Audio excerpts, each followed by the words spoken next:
প্রেমের প্রস্তাব প্রত্যাখ্যান করায় যুবকের রোষের মুখে নাবালিকা।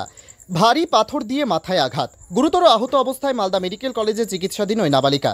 সিসিটিভি ফুটেজ খতিয়ে দেখে অভিযুক্তের পোশাকের রং চিহ্নিত করে ঘটনার 6 ঘন্টার মধ্যে অভিযুক্তকে গ্রেপ্তার করল পুলিশ। মালদা জেলার হরিশ্চন্দ্রপুর থানা এলাকার এই ঘটনায় ব্যাপক চাঞ্চল্য ছড়িয়েছে। পুলিশ সূত্রে জানা গেছে, হরিশ্চন্দ্রপুর থানার অন্তর্গত মালিপাকর এলাকার নাবালিকাকে বেশ কিছুদিন ধরেই নজরে রেখেছিল দৌলতপুর বাজার এলাকার যুবক আব্দুর রহমান।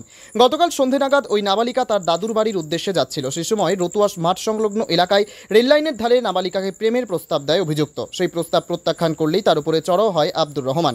পাথর দিয়ে আঘাত করা হয় মাথায়। ঘটনাস্থলে রক্তাক্ত হয়ে লুটিয়ে পড়েন নাবালিকা।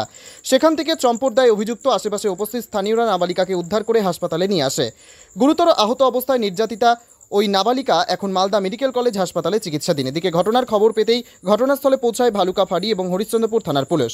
সিসিটিভি ফুটেজ খতিয়ে দেখে শুরু হয় তদন্ত। 6 ঘন্টার মধ্যে গ্রেপ্তার হয় অভিযুক্ত আব্দুর রহমান। সমগ্র ঘটনা নিয়ে তদন্ত শুরু করেছে হরিশ্চন্দ্রপুর থানার পুলিশ। আজ অভিযুক্তকে পুলিশি হেফাজতের আবেদন জানিয়ে চাঁচল মহকুমা আদালতে পেশ করা হয়েছে।